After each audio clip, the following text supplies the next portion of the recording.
आप देख रहे हैं SDM न्यूज़। मैं हूँ रियाद अंसारी। इस वक्त मैं महाराष्ट्र के ऐतिहासिक शहर औरंगाबाद से बात कर रहा हूँ, जो आज के मौजूदा हालात में सरकार की जानिब से बदला हुआ नाम यानी कि छत्रपति संभाजी नगर से बात कर रहा हूँ। देखिए, आज मैं आपको बता दूँ कि मुंबई उर्दू न्यूज़ से एक पेपर निकलता है जो पूरे महाराष्ट्र में आधे से ज़्यादा हिंदुस्तान में पढ़ा जाता है। ऑनलाइन भी पढ़ा जाता है, ऑफलाइन भी पढ़ा जाता है। ऑफलाइन बोले तो अखबार खरीद की शक्ल में पढ़ा जाता है। इसकी आज फ्रंट पे एक न्यूज़ है, देखिए उसमें ये लिखा हुआ है, मध्य प्रदेश का वाक़या है। उज्जैन के अंदर महाकाल मंदिर की तोसी यानी कि मंदिर को और बढ़ाने के लिए, उसके डेवलपमेंट के काम के लिए 200 साल ऐतिहासिक मस्जिद को तोड़ा गया है। और उज्जैन की, इसके अंदर लिखा हुआ है, उज्जैन की तकिया मस्जिद इनेधाम सुप्रीम कोर्ट में चैलेंज। अर्जी में क़दीम मस्जिद को गैर क़ानूनी तरीके से गिराने का इल्ज़ाम लगाया। वहाँ के कुछ मुसल्लियान हैं, उन्होंने जो है तो उसको, और बाज़ाब्ता इसमें ज़िक्र है कि ये मस्जिद 200 साल पुरानी है, जिसे 1985 में बाज़ाब्ता वक्फ़ बोर्ड में रजिस्टर्ड किया गया था। यहाँ नमाजी पाबंदी से अदा हो रही थी। उसके करीब में जो है तो एक महाकाल मंदिर है वहाँ पर, और महाकाल मंदिर को पार्किंग वगैरह की बढ़ाने के लिए जगह की ज़रूरत थी, तो उसके करीब में मस्जिद थी, तो उसको जो है तो उसके ऊपर जो है तो बुलडोज़र कार्रवाई एक्शन हुआ है। तो उसके ख़िलाफ़ क़ानूनी लड़ाई के वास्ते वहाँ के मुकामी मुसलमान जो है तो सुप्रीम कोर्ट में गए। और इसमें यह बताया गया है कि तकिया मस्जिद उज्जैन की निज़ामुद्दीन कॉलोनी में वाक़ एक क़दीम मस्जिद है, जो महाकालेश्वर मंदिर के तोसी के मंसूबे की जद में आ गई। यानी कि वह करीब में मंदिर था, मतलब है, वहाँ वो मंदिर को बढ़ाने का काम चल रहा था। उसके अंदर ये मस्जिद करीब होने से इसको भी जो है तो हटाने की नौबत आई, इसमें ऐसा लिखा हुआ है। और मंदिर के अहाते को 5.2 एकड़ से बढ़ाकर 40 एकड़ तक ज़्यादा फैलाने का मंसूबा है, ताकि पूरे इलाके को 7 गुना बड़ा किया जा सके। इस तोसी के दौरान मस्जिद समेत 257 मकानात भी गिरा दिए गए हैं। मुस्लिम फरीक का कहना है कि मस्जिद वक्फ व जायदाद है, इस पर इंतज़ामिया की कार्रवाई गैर आइनी और मजहबी आज़ादी के ख़िलाफ़ है। ये इस तरह की इसमें बातें हैं। देखो, बहरहाल मैं शुरू में भी आपको बता दूंगा और इंशाल्लाह आखिरी में अखबार जो है तो बता दूंगा, उसको आराम से पढ़ लीजिएगा। अब सवाल ये है, देखिए ये मैंने न्यूज़ खाली इसलिए बनाया हूँ कि हम देख रहे हैं कि उम्मीद पोर्टल के ऊपर जो है तो पूरे देश में मुसलमानों के ज़िम्मेदारों की जानिब से अपीलें की जा रही हैं कि 5 दिसंबर जैसे इसकी लास्ट डेट है, और हमें जो है तो अपनी अपनी मसाजिद जो नई हैं, कुछ पुरानी हैं, खानका है, दरगाह है, आशुर खाने हैं, इमाम बाड़े हैं, क़ब्रस्तान हैं, जो भी ऐतिहासिक हैं, जो बाज़ाब्ता पहले से वक्फ बोर्ड में रजिस्टर्ड हैं, तो उसके लिए ख़ास तौर से अपील की जा रही है कि आप जल्द से जल्द जो है तो उम्मीद पोर्टल पे जो है तो ये अपलोड कर दें, ताकि आपकी मसाजिद, मदरसे, खानका जो है तो क़ानून की जद में ना है। इस तरह की अपीलें चल रही है। तो एक तरफ देश में ये माहौल है कि देश के अंदर ये माहौल पाया जा रहा है कि मसाजिद को, मदरसे को, खानका को बचाने के लिए मुस्लिम पर्सनल बोर्ड के ज़िम्मेदारान, हमारे काबिल एहतराम उलमा इकराम, दीगर समाजी तंजीमें, कुछ मजहबी तंजीमें, कुछ सियासी लीडरान, छोटे बड़े मिला के, वो भी बाज़ाब्ता अपील कर रहे हैं कि भाई जल्द से जल्द करा लीजिए, वक्त निकलता जा रहा है। ऐसी बातें वायरल हो रही है। और दूसरी तरफ जैसा आपने अखबार में देखा कि मध्य प्रदेश के उज्जैन के अंदर 200 साल ऐतिहासिक मस्जिद के ऊपर बुलडोज़र कार्रवाई हुई है। अभी दो वाक़यात अलग अलग है, लेकिन क्योंकि मामला मस्जिद से जुड़ा हुआ है, इसलिए इसको जोड़ के बोलना बहुत ज़रूरी है, और सुनने वाले जो नाजरीन हैं, देखने वाले हैं, ख़ासकर मुसलमान, उनको समझना बहुत ज़रूरी है। देखिए, एक मुसलमानों को शिकायत रहती है सरकार से कि भाई हमारे साथ जातिवाद हो रहा है, कि फ़िरक़ापरस्त पार्टी है, फ़िरक़ापरस्त सरकार है, जो भी है। लेकिन सवाल ये है कि आज आपको जो है तो एक मौका दिया गया है कि जल्द से जल्द जो है तो अपने मसाजिद का आप रजिस्ट्रेशन करा लें। लेकिन अफसोस कि जिस तेज़ी से काम होना चाहिए था या होना चाहिए, वो नहीं हो पा रहा है, वो हो नहीं पा रहा। अब ये हफ्ते में थोड़ा तेज़ी आई है, क्योंकि चारों तरफ से आवाज़ें बुलंद हो रही हैं, तो लोग हरकत में आए हैं, सारी बात है। लेकिन उसके अंदर भी कई पेचीदे मराहल सामने आ रहे हैं। कभी साइड स्लो चल रही है, कभी बंद पड़ रही है, कभी ये हो रहा है, कभी वो हो रहा है, काफ़ी परेशानियाँ बढ़ रही हैं। खैर, ये तो शहर का सूरत हाल है। अभी 2-3 रोज़ पहले बैतुल यतीम में एक कार्यक्रम हुआ था। एडवोकेट मसरूर खान साहब की क़यादत में, उनकी रहनुमाई में, अल्हम्दुलिल्लाह उन्होंने एक ऐलान किया था कि भाई जो मेरे हल्के के वार्ड के हैं कि कम से कम मैं अपने वार्ड का देखूं, वार्ड से शुरू करूं, बाद में शहर के अंदर हम और काम करेंगे। तो उसके अंदर तकरीर में एक बात निकल के आई थी कि शहर में, ख़ासकर से औरंगाबाद शहर की बात हुई थी कि करीब करीब कम से कम 500 से ज़ायद मसाजिद हैं, और उस प्रोग्राम में मैं खुद शरीक था। तो बड़ी हैरत की बात है और बड़ा अफसोस की बात है कि उस प्रोग्राम में हालांकि ऐलान हुआ 2-3 रोज़ पहले, एडवोकेट मसरूर खान साहब ने जो है तो बाज़ाब्ता मस्जिद के ज़िम्मेदारों को, जो उनके वार्ड के हद तक आती थी, 50 से ज़ायद मसाजिद, उनके ज़िम्मेदारों से बाज़ाब्ता मुलाकात की, छोटे छोटे बैनर पोस्टर चिपकाए बेदारी के लिए कि आप आइए बोल के। लेकिन जिस दिन बुलाया गया था बैतुल यतीम के अंदर, तो वहाँ पर बामुश्किल 20 से 25 लोग आए थे, बामुश्किल। और उसमें मैं समझता हूँ कि डॉक्यूमेंट के साथ 4 से 5 लोग आए थे। ये हाल है, यानी 25 लोग आए थे, जबकि शहर में 500 ज़ायद मस्जिद है, 500 पकड़ लीजिए, यानी कि 475 गैर हाजिर थे। ये है सूरत हाल। और हम क्या बोल रहे हैं कि भाई वो मसाजिद शहीद हो रही हैं, वो ये हो रहा है, गम का इजहार कर रहे हैं, ये कर रहे हैं। अब क्या कहेंगे इसके ऊपर? बोलने का मतलब ये है कि जो ऐतिहासिक मस्जिद उज्जैन में जो 200 साल पुरानी, जिसका बाज़ाब्ता वक्फ बोर्ड में रजिस्टर्ड सारी बात है, तो उसको भी कहने के एक तोसी के नाम पर, खैर वहाँ का अलग मसला है, लेकिन हवाला मैं इसलिए दे रहा हूँ कि वो भी जद में है। अब अगर आप अपना रजिस्ट्रेशन नहीं करेंगे, अपलोड नहीं करेंगे, तो जाहिर सी बात है भाई, एक बहाना भी है कि हमने आपको भरपूर वक्त दिए, भरपूर मोहलत दिए, आपने नहीं कराए, तो क्यों ना फिर आपकी जो मसाजिद है, मदारिस है, वो गैर कानूनी करार दिया जाए, कि सरकार उसको अपनी निगरानी में ले ले। कुछ भी कार्रवाई हो सकती है, कुछ भी हो सकता है, या उसको मसाजिद मानने से इनकार कर दे। या अल्लाह ना करे भाई कोई मसाजिद अगर कल को अगर डेवलपमेंट के काम में आई, तो उसका आसानी से जो है तो शहीद कर दिया जाए, क्योंकि वो उम्मीद पोर्टल पर रजिस्टर्ड ही नहीं था, उसका नोंद ही नहीं था। तो लगा वो मार रहे कि भाई वो मस्जिद थी, हम 10 साल से नमाज़ पढ़ रहे थे, 20 साल से नमाज़ पढ़ रहे थे, सारी बात अपनी दुरुस्त रहेंगी, लेकिन जब इस तरह से नोंद नहीं होगा तो जाहिर सी बात है फिर वो कार्रवाई होंगी। तो उसका जिम्मेदार कौन रहेगा? उसका जिम्मेदार कौन रहेगा? ये एक बात है। इसके ऊपर मुसलमानों को बहुत सर जोड़ के बैठने की ज़रूरत है। और दूसरी बात यह है कि ख़ास तौर से इसमें अखबार का हवाला दिया कि भाई उज्जैन के अंदर महाकाल का मंदिर के तोसी के लिए, उसके डेवलपमेंट के लिए, उसकी पार्किंग को बढ़ाने के लिए जो भी है, तो वहाँ ख़दीम जो है तो मस्जिद जो 200 साल पुरानी है वो जद में आ गई, यानी कि करीब में आ गई। तो मुस्लिम पर्सनल लॉ बोर्ड के ज़िम्मेदारों को चाहिए, मैं उनको तवज्जो दिलाना चाह रहा हूँ बड़े अदब एहतराम के साथ, कि आप सुप्रीम कोर्ट में याचिका लगाइए और सुप्रीम कोर्ट के इसमें ये इल्म में लाइए बात कि पूरे देश के अंदर मुग़ल कालीन के अंदर या निज़ाम स्टेट के अंदर एक गंगा जमुना तहज़ीब का ओरिजिनल माहौल हुआ करता था, कि आज भी अगर पूरे भारत में अगर जाके देखेंगे तो कम से कम 60 से 70% आपके जो मस्जिद है ऐतिहासिक, ठीक मस्जिद के बाजू यानी 100 मीटर पे, 50 मीटर पे, 200 मीटर पे आपको एक मंदिर दिखाई देगा, चाहे वो दरगाह के बाजू हो या ख़बरस्तान के बाजू हो या कोई जो है तो आस्थाने के बाजू हो, आपको दिखाई देगा। अब सवाल ये है, और ये उस टाइम एकता की मोहब्बत की अलामत थी, और कहीं कहीं तो ऐसा है कि औरंगाबाद के अंदर आपको कहीं देखने को मिलेगा। अगर निराला बाज़ार पे चले जाओ, अम्बासर टाकी से थोड़ा आगे चले जाओ, तो वहाँ पर एक ख़दीम जो है तो दरगाह भी है, मस्जिद भी है उसके, और मैं समझता हूँ 100 फीट के रोड अगर पास करे, सामने एक बहुत 300-400 साल जो है तो ख़दीम जो तो मंदिर है, और 2 मंदिर है। मैं औरंगाबाद की मिसाल दे रहा हूँ आपको। राजा बाज़ार चले जाइए, वहाँ पे जो है तो बहुत कम फासले पे जो है तो मंदिर भी है, मस्जिद भी है। यानी कि पहले जो है तो ये इबादत गाहें, चाहे मंदिर की शक्ल में हो, मस्जिद की शक्ल में हो, खानगा की शक्ल में हो, या जो भी हो धार्मिक शक्ल में हो, ये कहीं ना कहीं मोहब्बत एकता का प्रतीक माने जाते थे, जो आज भी माने जाते हैं और हमेशा माने जाते रहेंगे। इसलिए वो करीब बनाते थे। और चूँकि पहले मुसलमानों की, हिंदुओं की, हमारे भाइयों की आबादी मिलजुल के रहा करती थी, इस लिहाज से जो है तो मंदिर और मस्जिद स्वाभाविक तौर पर जो है तो करीब बनाए गए थे। यानी कि एक माहौल था, एक कल्चर था। अब ये कहाँ तक सही है कि भाई किसी एक इबादत गाह की तौसी के लिए किसी दूसरी इबादत गाह को छेड़ना, ये कहाँ तक दुरुस्त है? और ख़ासकर उन लोगों के लिए जो हिंदू राष्ट्र की बात करते हैं और ये संदेश देते हैं कि हिंदू जो है तो हमारा जो धर्म है और जो हम प्रचार की बात करते हैं, तो हम एक शांति की बात करते हैं।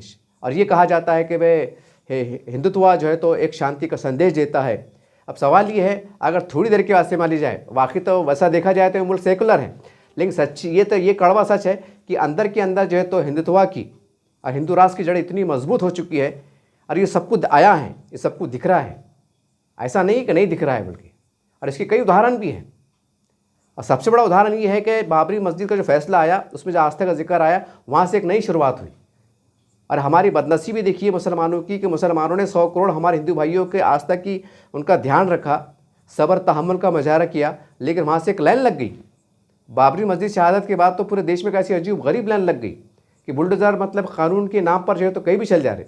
ठीक है, कानून की पासदारी हो रही, कानून के हिसाब से काम हो रहे, लेकिन सवाल ये है क्या जिसको हम अल्लाह कहते हैं, भगवान कह के पुकारते हैं, और ऐसे केंद्र जो कहीं ना कहीं शांति एकता का संदेश देते हैं, जो हमारी एकता भावनाओं का केंद्र बने हुए हैं, क्या उसके ऊपर भी इतनी सख्ती से अमल होना चाहिए कानूनी तौर से? एक सवाल है।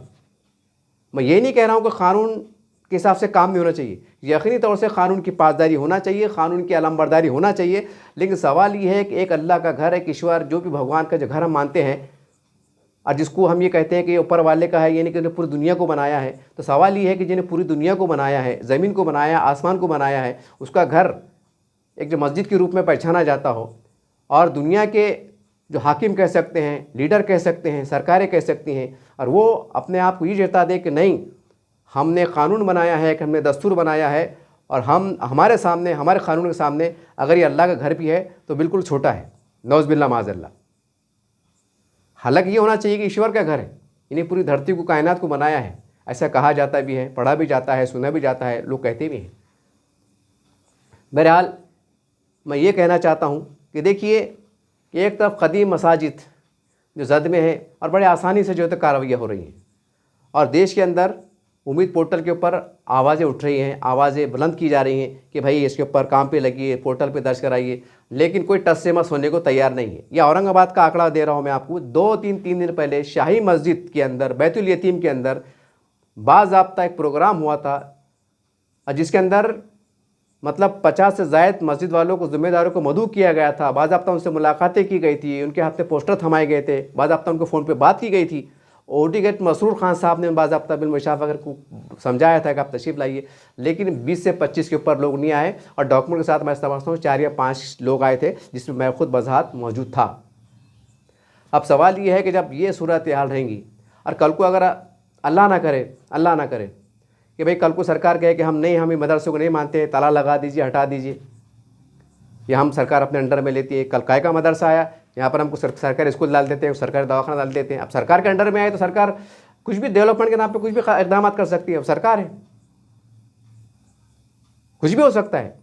जब 200 साला मस्जिद के ऊपर एक तोसी के नाम पर बुलडोजर कार्रवाई हो सकती है, तो भाई ये तो नॉर्मल बात है, जिसका तो वजूद ही नहीं है, यानी पोर्टल पे वजूद ही नहीं है। भले आप बम मार रहे होंगे 100 साल की, 200 साल पुरानी है, लेकिन जो होता पोर्टल पे नहीं है, तो जाहिर सी बात है फिर वो सरकार के ऊपर है। वैसे भी सुप्रीम कोर्ट में याचिका लगाई, हमने पेपर में पढ़ा है कि जनाब आसिफ नकवी साहब ने अपील की है कि भाई हमको वक्त बढ़ा के दिया जाए, कि सैकड़ों हज़ारों लाखों की मसाजिद है, पुराने ऐतिहासिक की है, उसको वक्त लग रहा है कुछ कागज़ मिलने में, जमा करने में, जैसा भी कुछ होगा। अब वो सुप्रीम कोर्ट में क्या फ़ैसला आता है, कितनी मुद्दत बढ़ के मिलती है नहीं मिलती है, वो अल्लाह को मालूम। तो कहने का मतलब क्या, वीडियो सिर्फ बनाने का मेरा एक ही मकसद है कि देखिए इसमें 4-5 बातें बड़ी वजाहत के साथ है कि उस मुस्लिम पर्सनल लॉ बोर्ड के सुप्रीम कोर्ट में एक मुफाद अम्मा जनहित याचिका लगाना चाहिए कि पूरे देश के अंदर, मुग़ल कालीन के अंदर हिंदू मुस्लिम जो एकता का एक जो सच मानों में एक हम दौर कह सकते हैं। ज़रा कल्पना कीजिए कि सैकड़ों आपको मंदिर के सामने मस्जिद मिल जाएंगी, कई ऐतिहासिक मस्जिद के सामने आपको जो है तो जो वो मिल जाएगा, मंदिर मिल जाएगा। आप गौर कीजिए, एक पीपल का झाड़ है, एक तरफ मंदिर एक तरफ मस्जिद है, ये है। और आज ये कहा जा रहा है कि भाई हमें वो बढ़ाना है। तो सवाल ये है कि भाई किसी मज़हब, चाहे कोई भी मज़हब, जैसे आज मंदिर की जिक्र आया कि भाई हमें इसको पार्किंग को बढ़ाना है, करना है, तो सवाल ये है कि किसी मस्जिद, किसी धार्मिक स्थल की तोसी के लिए जब अगर की जा रही हो, उसमें अगर ऐतिहासिक कोई मस्जिद आ जाती है, कोई धर्म स्थल आ जाता हो, तो क्या किसी एक धर्म स्थल के लिए दूसरे धर्म स्थल को तोड़ा जा सकता है, और वो भी उस धर्म स्थल को जो 200 साल पुराना हो? यह है बहुत मुद्दे की बात। तो सवाल ये कि आने वाले समय के अंदर अगर हर मंदिर वाले अगर कहे कि हमें मंदिर बढ़ाना है, हमें जगह नाकाफ़ी हो रही है, भक्तों की तादाद बढ़ रही है, और पार्किंग के लिए हमें ज़रूरत पड़ रही है, क्योंकि आबादी बेतहाशा बढ़ रही है, आज से 50 साल पहले की आबादी में और आज की आबादी में फ़र्क है। निज़ाम के स्टेट के सरकार के ज़माने की आबादी और मुग़लों के ज़माने की आबादी में आज की आबादी में ज़मीन आसमान का फ़र्क है। अब सवाल ये है, अगर हर जो ऐतिहासिक मंदिर है जहाँ पर बड़ी मतलब उसमें संख्या में श्रद्धालु आते हैं, हमारे हिंदू भाई आते हैं, दर्शन के लिए आते हैं, और करीब में अगर कोई दरगाह बोलिए, कोई खानखा बोलिए, अगर मस्जिद बोलिए, और ये लाखों की तादाद में मिल जाएंगे आपको अगर हिंदुस्तान पर सर्वे करेंगे तो। महाराष्ट्र के अंदर आपको कम से कम 1 लाख के ऊपर मिल सकते हैं, इतने हैं ये। अगर गाँव खेड़े कवर करेंगे तो आपको सब देखने को मिल जाएंगे बारीकी के साथ, 1 लाख के आसपास मिल जाएंगे, जोक नहीं है। अब सवाल ये है कि हर अगर मंदिर के वास्ते अगर ऐसा प्रोग्राम चलाया जाए कि भाई हमें मंदिर के लिए जगह कम पड़ रही है तो हमें जो है, तो अब बाजू में अगर ऐतिहासिक मस्जिद है तो क्या उसको भी शहीद कर दिया जाएगा? ये एक सवाल है।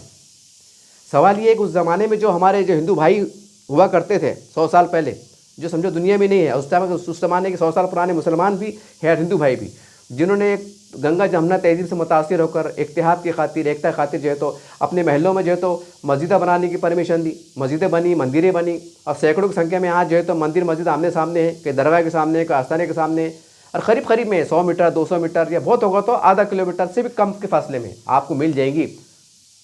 तो सवाल ये है कि कैसा है? अजीब गरीब सूरत हाल है। सवाल ये है कि आज के मैं बड़े निम्रता के साथ हमारे जो हिंदू राष्ट्र की जो बात करते हैं, मोहन भागवत साहब है, मोदी जी है, और जो भी है, मैं इनसे पूछना चाहता हूँ कि दुनिया देख रही है, आपको देख रही है, दुनिया ये भी देख रही है कि लाखों हिंदुओं की आस्था का ख्याल करते यूएई में, यानी कि अरब देश के अंदर एक भव्य मंदिर का निर्माण किया गया है। अरब देश ने एक इस्लामी मुल्क राष्ट्र जो है तो वहाँ पर जो काम करने वाले हमारे हिंदू भाई है, उनका आस्था के ख्याल करके वहाँ मंदिर निर्माण करने में एक सरकारी मंजूरी दी है। जो भी उनकी मदद हो सकती थी किया, वहाँ आज मंदिर बन चुका है। और एक अरब देश के अंदर, यूएई के अंदर जो तो सैकड़ों की संख्या में जो हमारे हिंदू भाई भारत से गए हुए, काम करने गए हुए, वहाँ पर पूजा अर्चना कर रहे हैं बड़े शान के साथ, सम्मान के साथ। और दूसरी तरफ से आज़ाद भारत के अंदर जो यहाँ के मूल नागरिक हैं, जिन्होंने मुसलमानों ने, उनके बाप दादाओं ने अपने खून पसीना देकर, जानों की बलि देकर देश को आज़ाद कराया है, और आज उनकी आल पर, उनकी नस्लों पर यह टाइम आया है कि वो अपने मस्जिद के लिए जो है तो दुहाई, एक मदद की इमदाद की भीख मांगते नज़र आ रहे हैं। कभी सियासी भीख, तो कभी कानूनी भीख, तो कभी किस तरह की भीख। अजीब गरीब सूरत हाल है। इसका जिम्मेदार कौन है? अभी बहुत बारीकी से पहलू से देखना पड़ेगा कि वाक़यात क्यों हो रहे हैं। अगर लाखों की संख्या में, करोड़ों की संख्या में अगर हिंदू भाइयों के दिल में अगर मुसलमानों को तय अगर नफ़रत अगर फैल रही है, तो इसकी वजूहत क्या है? इसकी पूरी तरह से वजूहत ये नहीं है कि भाई आरएसएस जिम्मेदार है, या भाजपा जिम्मेदार है, या शिवसेना जिम्मेदार है। बिल्कुल नहीं, पूरी तरह से वो जिम्मेदार नहीं है। कहीं ना कहीं सबसे शुरुआत मुसलमानों से है। इसकी शुरुआत मुसलमानों की तरफ से हुई है। पहल कि हिंदुओं के दिल में जो नफ़रत का जो बीज बोया गया है, उसकी शुरुआत मुसलमानों के चंद जिम्मेदारों की तरफ से ऐसी हरकतें हुई हैं कि उनकी देवी देवताओं को बुरा बोला गया, उनका अपमान किया गया। पूरी दुनिया ने इसको देखा, पूरे हिंदुस्तान ने उनको देखा। और ख़ास बात यह है कि जो चंद लोग जो हिंदुत्व के धार्मिक, उनके देवी देवताओं को जो अपमानजनक शब्दों से मतलब उनका अपमान कर रहे थे, वो पूरा रिकॉर्ड पर आज भी देख सकते हैं, अखबार में छपा है, कौन किया, क्या किया, सबको मालूम है। और वही लोगों के पीछे आज लाखों की संख्या में, करोड़ों की संख्या में मुसलमान जाते हुए दिखाई देते हैं। उनकी जय जयकार नज़र करते हैं, उनको जिंदाबाद मुर्दाबाद के नारे लगाते हैं, उनको ऐवान में पहुँचाते हैं, उनको पार्लियामेंट में पहुँचाते हैं। तो क्या हिंदू भाई नहीं देख रहा है कि जो मुसलमानों के नेता जो हिंदुत्व को बुरा भला करते हैं, हमारे साधु संतों पर कीचड़ उछालते हैं और कैसी कैसी भद्दी किस्म की बातें करते हैं, और लाखों की संख्या में मुसलमान पूरे भारत में, पूरे महाराष्ट्र में, पूरे अलग अलग राज्यों में उनको वोट देते हुए नज़र आते हैं। तो क्या इस देश का जो 100 करोड़ हमारा हिंदू भाई है, क्या वो बेवकूफ़ है, मूर्ख है? शायद आपको बुरा लग रहा होगा कि यार ये बंदा ऐसी कैसी अजीब और पागलपनी की बात कर रहा है, लेकिन साहब मैं सच बात कर रहा हूँ, हक बात कर रहा हूँ, कड़वा सच पेश कर रहा हूँ। अरे भाई, अगर आपकी मस्जिद तोड़ी जाती है, नबी के सल्लल्लाहु नौज़ बिल्लाह माज़अल्लाह उनकी शान में गुस्ताखी होती है, हम रोड पे आ जाते हैं। हम ये भी देखते नहीं कि हमारी संख्या क्या है, हमें गोली लगेगी, कि हम जेल में जाएंगे, कि हमारे पे एफआईआर फटेंगे, हम कुछ नहीं देखते हैं। हमारी दीवानगी रहती है, हुज़ूर सल्लल्लाहु अलैहि वसल्लम की शान में मोहब्बत रहती है, शहीद होने को हम एक फ़ख्र महसूस करते हैं। और सवाल ये दूसरी तरफ जो है तो हिंदू भाइयों का कुछ मामला सरेआम जो भी अलग अलग तरीके से उनके वो नज़ारा देखते हैं, तो क्या वो सोचने पर मजबूर नहीं होंगे कि क्यों हो रहा है? क्यों हो रहा है? तो एक सवाल उठता है कि ये आज़ादी से हो रहा है। संविधान में बहुत सी जो आज़ादी मिली हुई है, फिर उनको मैसेज जाता है, उसको गलतफहमी भी कह सकते हैं या उनकी नज़रिए सच बात भी कह सकते हैं कि ठीक है वो इस जैसा गै वंश हत्या की बात आ जाती है। इससे पहले हमने देखा कि भाई एक साल पहले कि भाई सख्ती से ऐलान किया गया था, लेकिन वही मध्य प्रदेश के अंदर जो है तो एक गरीब मंदिर के पास जो है तो बाज़ाब्ता पेपरों में आया, टीवी में आया कि वहाँ जो है तो गाय वंश का जो है तो कुर्बानी बलि दी गई। पिछले बकरीद की बात है। तो क्या इस हरकत से देश के लाखों करोड़ों जो हिंदू भाई है कि उनके ऊपर बुरा असर नहीं पड़ रहा है? भाई उनकी धार्मिक आस्था है ना, फिर वो जुनून में आ जाते हैं, वो गुस्से में आ जाते हैं। फिर जाहिर सी बात है फिर वो उन पार्टियों की तरफ देखते हैं जिसको हम भाजपा कहते हैं, जिसको शिवसेना कहते हैं, या कुछ और पार्टी कह सकते हैं, कोई और पार्टी का जो हिंदुत्व के अलंबरदार है, जो हिंदुत्ववादी विचारों की रक्षा की बात करते हैं, हिंदू संस्कार की बात रक्षा की बात करते हैं। तो जाहिर सी बात है करोड़ों हिंदू भाइयों को जब लगता है कि हमारे संस्कारों की, हमारे विचारों की, हमारी पवित्रता की अगर रक्षा करने वाले यार करके बता रहे हैं तो क्यों ना उनके साथ जाए। उन्हें क्या फ़र्क पड़ता है कि तेल 100 लीटर पर हो जाए, क्या फ़र्क पड़ता है कि पेट्रोल 200 रुपये लीटर हो जाए, क्या फ़र्क पड़ता है कि 200 रुपये किलो हो जाए, क्या फ़र्क पड़ता है? उनको फ़र्क नहीं पड़ता है कि उनके कारोबार चल रहे हैं, सरकारी नौकरियों पे है, बिजनेस में, कारोबार में है। अगर महंगाई भी होता है तो 50,000 तनख्वाहें भी आ रही हैं, सरकार उनको लोन भी दे रही है, मुरादें दे रही हैं, सहूलत दे रही हैं, वो सब एडजस्टमेंट हो जा रहा है। मरन तो मुसलमानों को हो रहा है। ये बहुत गहरी बात है साहब, ये बहुत गहरी बात है और बहुत हाई लेवल की बात कर रहा हूँ मैंने। ठीक है, मैं एक सोशल मीडिया से मैं बात कर रहा हूँ। सोशल मीडिया छोटा हो सकता है, मेरा चैनल छोटा हो सकता है, लेकिन यकीन मानो बड़ी जिम्मेदारी से कह रहा हूँ, ये बड़ी हाई लेवल की बात है और इसके ऊपर कोई ध्यान नहीं दे रहा है। हर हम एक ही इसमें पुंगी बजाने में लगे हुए कि संविधान को बचाना है, कोई बड़ा सेकुलरिज्म खतरे में है, कोई बड़ा वो खतरे में है, कोई बड़ा भाई उनको गिराना है, कोई बड़ा उनको सुलाना है। लेकिन गलतियाँ क्या हो रही है, हम उसको गलती उसको कैसा करना पड़ेगा, हमसे कहाँ चूक हो रही है, ये हमने कैसे कंट्रोल करना। हालांकि हमारे 4-5 इस्लामी तंजीमों के ज़िम्मेदार, हमारे काबिल एहतराम उलमा इकराम इतनी मेहनतें कर रहे हैं, कई प्रोग्राम लेते हैं हिंदू मुस्लिम एकता के, हमारे साधु संतों को बुलाते हैं, मदू किया जाता है, कई हज़ारों हिंदू शरीक होते हैं। जमीयत उलमा देख लीजिए, जमात इस्लामी देख लीजिए, अल्हम्दुलिल्लाह सुन्नी जमात देख लीजिए, कई उर्स के मौके पर ये भी उनको मदू करते हैं। लेकिन होता क्या है कि चंद मुसलमान के लीडर जो है तो जो अलग अलग सियासी पार्टी से वाबस्ता है, कई छोटे हैं कोई बड़े हैं, वो कुछ हिंदुत्व के बारे में ऐसी बात कर देते हैं कि जो हमारे जो उलमा इकराम बोलिए, इस्लामी संगठन बोलिए, समाजी संगठन बोलिए, जो एक प्यार का पैगाम पहुँचाने में कामयाब होते हैं, उनकी एक बोल वचन से, एक भाषण से पूरा पानी फिर जाता है और हिंदू ये भूल जाता है कि भाई इनके बड़ों का नज़रिया क्या है और इनका नज़रिया क्या है बस। और उसकी वजह क्या है कि जब वो चंद लोग गलती करते हैं, बाप बोलेंगे जनाब वो उन्होंने गलती करे, आम मुसलमानों का क्या है, इसमें हमारा क्या है, हम मुसलमानों के हमने क्या गलती करे, एक सवाल उभर के आ रहा है। लेकिन ये तस्वीर टीवी की स्क्रीन के ऊपर दिखता है कि चंद लोग अगर कोई गलत बात करते हैं और लाखों मुसलमान जब जलसे आम में टाला बजाते हैं तो फिर उनके दिमाग ख़राब होते हैं सियासी तौर पर।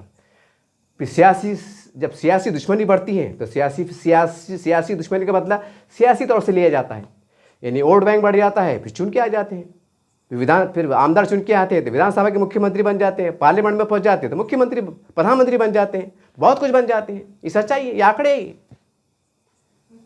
बहरहाल मैंने हर जाविये से मैंने आपको इसलिए देखा हूँ कि हमें और मुसलमानों को ज़िम्मेदारान को भी चाहिए कि ऐसे लोग जिससे लाखों मुसलमानों को जो है तो वो नुकसान का सबब बन रहे हैं, तो हमारे उलमा इकराम का काम है कि ऐसे लोगों को जो है तो बाज़ाब्ता मीटिंग में बुलाकर उनको पाबंद, चाहे किसी भी पार्टी से रहो आप, लेकिन हिंदुत्व के बारे में, हिंदू भाइयों के बारे में या और जो भी के बारे में आप नाप तोल के बोलिए। ये मत बोलिए कि हमारे पार्टी का एजेंडा है। ये भी सोचिए कि आप कौम मिल्लत के एक ज़िम्मेदार शख्स हैं, आप जो भी पार्टी के हैं, तो आपकी जवाबदारी बनती है आपकी पार्टी के परचम तले क्यों ना हो, ये स्टेज से क्यों ना हो, ऐसी बात ना निकले कि जिससे लाखों हिंदू भाइयों को गलत मैसेज जाता हो और उसकी बला जो है तो पूरा ठिकरा जो है तो आम मुसलमान में फोड़ा जाता हो।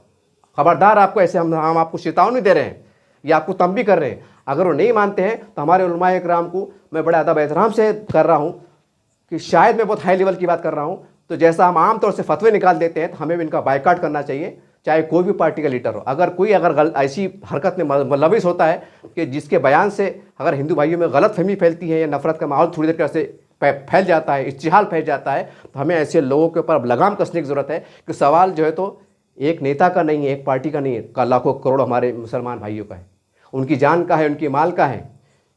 कुछ शहरों में रहते हैं, कोई गाँव में रहते हैं, कई आबादी इतनी है कि कई मुसलमानों के 50 घर है, कि 100 घर है देहातों के अंदर। आप तो चुन के आ जाएंगे, हार जाएंगे, आपका क्या बिगड़ता है भाई?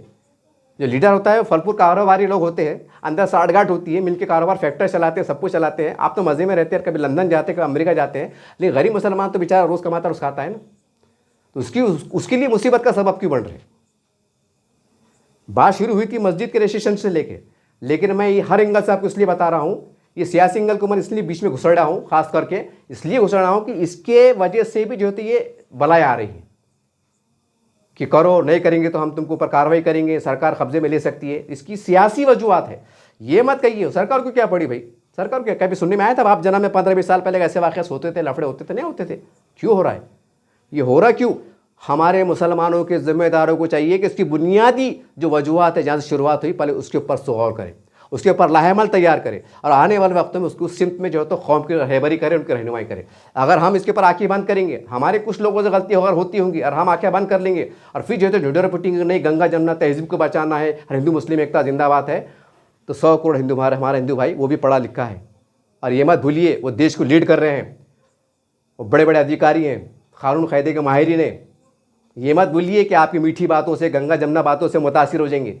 वो हर पैमाना देख रहे हैं। वो ये पैमाना भी देख रहे हैं कि हमारे हिंदू भाइयों पर हिंदुत्व को बुरा बोला जाता है तो लाखों मुसलमान टहला बचते हैं। वो इस पैमाने को भी देख रहे हैं। मुख्यमंत्री बने हुए, राज्यपाल बने हुए, कमिश्नर बने हुए, कलेक्टर बने हुए, IAS ऑफिसर, बड़े बड़े अधिकारी हैं। जहाँ हमारी सोच ख़त्म होती है वहाँ से उनकी शुरू होती हैं। ऐसी दुनिया में दुनिया की चौथी ताकत नहीं बने हुए हैं। हमें भी होश के नाखून लेना पड़ेगा।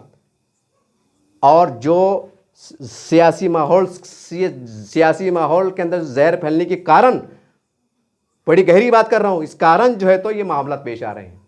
इसके ऊपर हमें इस पहलू पर भी गौर करना पड़ेगा कि ये दोबारा ना हो, इसको रोक मिले।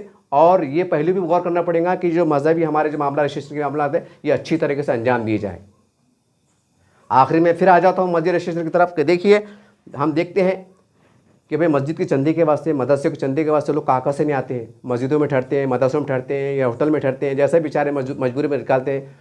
उसी जंगी स्तर पर जो है तो हमें काम करने की ज़रूरत है। मान लीजिए अगर ग्रामीण है, जैसा गंगापुर एग्जाम्पल में दे रहा, गंगापुर है, वैजापुर है, अगर यहाँ पर सेट कम चल रही है, यहाँ पर अगर स्प्रेड बंद नहीं है और वहाँ पर समझो कि 25-30 मस्जिद है, ये गंगापुर में 25-30 मस्जिद है एग्जाम्पल, तो अगर वहाँ पर कोई मसला आ रहा है तो होना तो ये चाहिए कि वहाँ के ज़िम्मेदारों को फ़ोन करके जो है तो हमारी जामा मस्जिद बुलाना चाहिए। अब बुलाना चाहिए कि तुम्हारे कागज़ पत्र लेके यहाँ लाओ, जामा मस्जिद के अंदर इंशाअल्लाह तुम्हारे खाने पीने का पूरा नस्ब किया जाता है। जैसे जमातें आती है अल्हम्दुलिल्लाह, 3 दिन की जमातें आती है, तो उनका खाने पीने का नस्ब किया जाता है, अल्हम्दुलिल्लाह उनकी इकराम किया जाता है। तो ये सतह से भी हमको काम करने की ज़रूरत है। आप ये बोलेंगे कि शहर में अच्छा काम चल रहा है और मान लीजिए अगर ग्रामीण में काम ख़राब हो गया, मतलब काम नहीं हुआ, तो फिर आप क्या करेंगे? फिर आप क्या करेंगे? और ऐसा थोड़े ग्रामीण पकड़े, ये मस्जिद कम से कम 1000-500 चल जाती, फिर आप क्या करेंगे? तो हमको जो है तो इस सतह पे भी काम करना पड़ेगा, फ़ोन करना पड़ेगा गंगापुर के अंदर जो भी जिम्मेदार है कि साहब आपका क्या मसला है। अगर वो हम सेट चल रही है, हमारे बच्चे बराबर नहीं है, समझ में नहीं आ रहा है, तो उनको बोलना है कि तमाम जो कागजात, जो लाजमी कागजात है वो लेके आप फ़ौरन आओ, चाहे जमात इस्लामी के ऑफिस पे आओ, जमीयत उलमा के ऑफिस पे आओ और हमारे इसमें आओ, और कोई मसला नहीं है, 1-2 साथी आओ, अल्हम्दुलिल्लाह यहाँ पर 1 दिन के क़याम से आओ। खुदा न खास्ता अगर आप आए और सेट हैंग चल रही, टाइम लग रहा है, क्या करेंगे? ऐसा समझ के आओ जैसे हम जमात में 3 दिन निकलते हैं। एग्जाम्पल मैं दे रहा समझाने के वास्ते। यहाँ आओ, अल्हम्दुलिल्लाह जामा मस्जिद वालों ने भी ऐलान करना कि बेतराफ़ के मसाजिद के जिम्मेदार है, अल्हम्दुलिल्लाह यहाँ पर आइए, आपके मेहमान नवाजी की जाएंगी, आपको पूरा जो है तो साकार किया जाएगा, आपकी रहनुमाई की जाएंगी। हमें इस तरह से भी इक़दाम करने की ज़रूरत है। आप ये बोलेंगे गंगापुर वाले कर रहे हैं, ऐसा नहीं। अगर कोई मसला है तो बिल्कुल, क्योंकि टाइम कम है। मसला क्या है? टाइम कम है। अब ये ठंडे बात नहीं चलने वाले। क्या भाई, क्या चढ़ा सिल्लोड में क्या है, वैसा हमारा ऐसा मसला है, ठीक है। यहाँ पर हमारा नेटवर्क फास्ट ये भी है। और जितने भी इंटरनेट कैफ़े वाले हैं जो अगर इस बात की काबिलियत रखते हैं, तो हमें जो है तो मुकामी सतह पर महल्ले जात में जो इंटरनेट कैफ़े होते हैं उनसे बातचीत करके जो है तो उनको भी जो है तो वहाँ उनके कंप्यूटर, वो वाईफाई कनेक्शन सब रहते, तो बढ़ के पैसे दे दो। बोला भैया ये पैसे 1-2 आदमी हमारे को कर दो। अगर आप एक दिन में फ़र्ज़ करो अगर आप 2000 कमाते होंगे ना, तो हम आपको 5000 रोज़ देने को तैयार है। ये 3-4-15-20 दिन हमारा काम करो, ठीक है। थोड़े पैसे चल लेंगे, लेकिन वो अल्लाह का घर, मसाजिद, क़ब्रिस्तान जो है तो आने वाले वक्तों में अल्लाह ना करे एक आने वाले पता नहीं कौन से इक़दाम होंगे, उससे बुराई के जद में आने से या कानूनी जद में आने से हम बच जाएंगे। तो इस मतलब हर पहलू से गौर करो, हर पहलू से गौर करो। बहरहाल ये एक दर्द था, एक अपील थी, इसके अंदर किसी को तनक़ीद करना मकसद नहीं था। लेकिन साहब हाँ, एक बार और कह दो, एक बात याद आ गई मुझे, काफ़ी मैंने 1-2 बार कमेंट्स पढ़ा हूँ। एक साहब ने कमेंट्स करे था, अंसारी साहब 5 मिनट बोला करो, ये बकवास कौन सुन रहा, ये कौन तुम्हारा बयान सुन रहा। अरे भाई कौम सोई हुई है, करके इतने तफसील से बोलना पड़ रहा, इतने होशियार होते ना, मैं पागल थोड़ी है, मेरा भी सर दुखता, मेरे को भी चक्कर आते, मगर क्या करूँ साहब, मुझे भी कौम का दर्द है ना, मैं भी कौम के दरमियान से आता हूँ ना। अगर आप जो बोले ना कि बकवास है, जिन्होंने कमेंट करे थे उनको बोलूँगा जरा काम पे लगो, जरा अपना वक्त दो, जान माल लगाओ ना, और करके बताओ कि हम कर रहे हैं, तो बोलने रहेंगे, खाली कमेंट करने को क्या करते। अरे आगे बढ़ो, वक्त दो, जान लगाओ, माल लगाओ, हालात क्या चढ़े, कानूनी मामला क्या चढ़े, इस पर बारीकी से नज़र रखो और आगे बढ़ो, क्योंकि तफसील से बोलना ज़रूरी है ना। अब तफसील से नहीं बोलेंगे तो जाओ, बाद में कार्रवाई हो जाएंगी, बाद में बम मारो, फिर बाद में 1 लाख के मोर्चे निकालते बैठो, जिंदाबाद मुर्दाबाद में लग जाओ, फिर नई कार्रवाई हो जाती, फिर नई केसेस हो जाते, फिर नई कहानी, नई फिल्म शुरू हो जाती। फिर वहाँ से वो तो रहता है एक तरफ, जैसा आयल मोहम्मद सल्लल्लाहु अलैहि वसल्लम के उसमें वो देखे हमने यूपी के अंदर, वो तो रहेगा एक तरफ, मतलब कार्रवाई जिन्होंने करे नहीं करे उनको कार्रवाई हुई नहीं वो तो नहीं मालूम, लेकिन जो बच्चे फ्रंट पे आ गए, 150 आ गए, 100-150 आ गए, उन पर कार्रवाई, मतलब मामला था क्या, होगा क्या। बहरहाल ये तमाम बातें शायद आपको मतलब कड़वा है लेकिन सच है, तो बेहतर है कि हमारे उलमाए कराम काबिल एहतराम जो है, तो अब ये मामला क्यों हो रहे हैं इसके पीछे एक बहुत बड़ी सियासी एक सोच भी है, और उस सियासी सोच के अंदर एक ऐसी सोच भी है जो बोल के नहीं बता रहे हैं, उसकी वजूहत ये है कि हिंदू मुस्लिम के अंदर जो गैर ज़रूरी बयानात ये उसका पस मंज़र है, वो अलग जाविये से अलग कानूनी शिकंजा कसते हुए, कानूनी सरगर्मी का अमल एक दायरे कार से आते हुए इस तरह से आ रहा है। ये सच्चाई है, ये बहुत बड़ी कच्ची सच्चाई है। और पहली फुर्सत के अंदर सुप्रीम कोर्ट में ऐसी याचिका लगाना चाहिए कि एक जनहित के अंदर कि भाई देश के अंदर कई लाखों हमारे हिंदू मंदिर है, मसाजिद है, दरगाह जो आमने सामने है, तो इसके अंदर ऐसा कानून बने कि भाई आप इसको किसको भी छेड़ नहीं सकते, किसको भी नहीं कर सकते। हाँ, रवादारी के अंदर माया मोहब्बत में अगर मान लीजिए अगर कोई दरगाह की ज़मीन ज़्यादा है, उधर कम है, भाई थोड़ा बहुत हमको जगह एक दे दो, एक माया मोहब्बत से, कानून से, कायदे से, रजामंदी से, वो अलग शक्ल है। लेकिन इस तरह कानूनी कार्रवाई से जो है तो आप हमें सब जो सुप्रीम कोर्ट में, जैसा कि बाबरी मस्जिद का फैसला आया था कि 1947 के बाद जो उसके अंदर जिक्र आया था, कानून बना था, एक्ट बना था कि भाई जो मस्जिद, जो दरगाह, जो भी है जैसे थे वैसे। तो सवाल ये है कि आज मुल्क भर के अंदर पुराने ज़माने के हिसाब से अगर पुराने भोले भाले लोगों ने मोहब्बत में अगर आमने सामने जगह दी, आमने सामने मंदिर वालों ने मस्जिद बना दी, मस्जिद वालों ने जो है तो, क्योंकि मुसलमानों का दौर हुआ करता था मुग़लों का, तो उनको जब सोचने वाली बात है, मुग़लों का दौर और उनके मस्जिद के सामने मंदिर बन रहे हैं, क्या मोहब्बत है, क्या एकता है। और यहाँ हम आज़ाद भारत की बात कर रहे हैं, ऐसे हिंदू राष्ट्र की बात कर रहे हैं, हिंदू विचारधारा की बात कर रहे हैं, और उसके अंदर ये हाल हो रहा है। क्या नाम दे इसको, मोहब्बत का दे, एकता का दे, क्या नाम दे, किस तरह का नाम दे। बहरहाल एक पैगाम था, एक सोच थी। इस पैगाम में एक ही कुल मिला की बात है कि हमें देश को बचाना है, एकता को भी लेके चलना है, और वो हर जाविये पे, हर बात पे नज़र रखना है, और हज़ारों लाखों हमारे मुसलमान जो है उनको भी संभालना है, और हमारे करोड़ों हिंदू भाइयों के दरमियान में जो चंद बातों से, चंद हरकतों से जो गलतफहमी फैलती है उसे भी हमें जो है तो रोकना पड़ेगा। क्योंकि एक तरफ कुर्बानी मुसलमान दे रहे हैं कि जब रामनवमी आती है शरबत पेश करते हैं, किराड़पुरे के अंदर देखो आप, हाजी इसाक साहब इमाम के अल्हम्दुलिल्लाह सुबह से शाम तक खड़े रहते हैं, नमाज को जाते हैं, फिर आप खड़े रहते हैं, पानी पिलाते हैं, शरबत पिलाते हैं, एक पैगाम देते हैं कि देखिए एक मुसलमान महल्ले के अंदर आपका राम मंदिर है और हम भी सुरक्षित है, एक पैगाम चले जाता है। एक इतनी मेहनतें चल रही हैं कि भाई हिंदुओं के अंदर मोहब्बत हमारी बढ़े, और एक तरफ जो है तो कुछ सियासी हरकत ऐसी हो जाती हैं कि हिंदुत्व को लेकर ऐसे बयानबाजी हो जाती है। तो जितने हमारे उलमाए दीन, हमारे नेक बंदे, समाजी संगठन, इस्लामी संगठन जो काम करते हैं ना, पूरा पानी फिर जाता, उनके हो जाते दिमाग ख़राब। वो बोलते भैया ये क्या है, वो जो है तो हमारे बारे में जो भी बोल रहा, चलो ठीक है एक आदमी बोल रहा ना, आप बोलेंगे एक आदमी बोल रहा, 2 आदमी बोल रहे, 5 लीडर बोल रहे, अरे लेकिन 50 लाख तालियां बजा रहे ना, उसका क्या है, वो वहाँ से बांधकाम शुरू हो जाता। सियासी तौर पर भी होता, फिर कानून की चौकट में रह के होता, और बड़े अच्छे अंदाज से हो रहा, और आप देख रहे हैं। और इसका एक सबूत ये भी है कि 200 साल उज्जैन के अंदर एक मंदिर की तोसी के लिए जो है तो उसके ऊपर जो है तो बुलडोज़र कार्रवाई की सारी बातें मंजर आम पे आ रही। ये एक बहुत बड़ा पैगाम है, एक बहुत बड़ा इशारा है कि अब हमें ऐसे सोच के साथ, ऐसी फिक्र से उठना पड़ेगा कि हमारे लाखों जो हिंदू भाई हैं, करोड़ हिंदू भाई हैं, कि उनके अंदर गलतफहमी जो पाई जा रही है या बढ़ावा मिल रहा है, वो हरकत पर, वो वाक़यात पर हमको नोटिस लेना पड़ेगा। और जो चंद लोग देश के अंदर 10-12 जो भी मुसलमान के होंगे, जो सियासी फ़ायदे के लिए, अपने आमदार बनने के लिए, खासदार बनने के लिए, पार्टी बढ़ाने के लिए जो है तो अनाप शनाप बोल देते हैं, हमें इनके ऊपर लगाम देना पड़ेंगी या उनका खुल्लम खुल्ला बायकाट करना पड़ेगा और हिंदू भाइयों को मैसेज देना पड़ेगा कि सियासी बात एक अलग है, लेकिन मजहबियत के अंदर जो है तो हम मुसलमान हैं और हमारे धर्म में भी लिखा हुआ है कि हम हर धर्म का इज्जत इकराम करते हैं और हमारे इसमें कोई गुंजाइश नहीं। हमें बहुत ही अच्छा तासुर देना पड़ेगा और कुछ बड़े फैसले लेना पड़ेंगे। ये नहीं चलेगा अगर मुसलमान का बड़ा नेता है भाई और उनके खिलाफ बोल रहा है और हम टाला बजा रहे हैं और मुसलमान के ज़िम्मेदार खामोश है, तो वो समझ रहे हैं बात को। आप बोले ना बोले वो समझ जाते, इशारा मिल जाता। आपकी खामोशी पैगाम देती कि आप उनकी ना हम यहाँ मिला रहे हैं, या वो बयान जो दे रहे हैं आप उनके साथ में, इसका आपकी खामोशी इस बात को पैगाम चला जाता है और ये पैगाम 100 करोड़ हिंदू भाइयों को चला जाता है। जाहिर सी बात इस तरह के वाक़यात होंगे। अब क्या सही है क्या गलत है ये आपके सामने है। बाबा साहब का संविधान है, बोलने की आज़ादी है, उसी संविधान के हिसाब से उसी आज़ादी के हक़ का इस्तेमाल करते हुए मैंने किया। हो सकता है कि आप मेरी बात को गलत माने, हो सकता है मैं गलत बोल रहा हूँ, लेकिन कुछ तो बात है, कुछ तो दर्द होगा, कुछ तो सच होगा। इसको खंगालिए और पहलू से गौर कीजिए, हर पहलू से गौर कीजिए कि वाकई ऐसा हो सकता है। इंशाअल्लाह अगर ईमानदारी से गौर करेंगे ना, एक एक बात में आपको सच्चे नजर आएंगे। और आप ही चलेंगे कि नहीं वो ऐसा है वैसा है, तो ठीक है भाई, अगर मेरी गलती है तो मेरी गलती मुझे मुबारक। और आप कहते हैं कि नहीं आप सही है, तो आपका सच, आपकी सही सोच वो आपको मुबारक। बस इसी बात से आपसे अलविदा होता हूँ। देखते रहिए आप अज़दम न्यूज़ चैनल।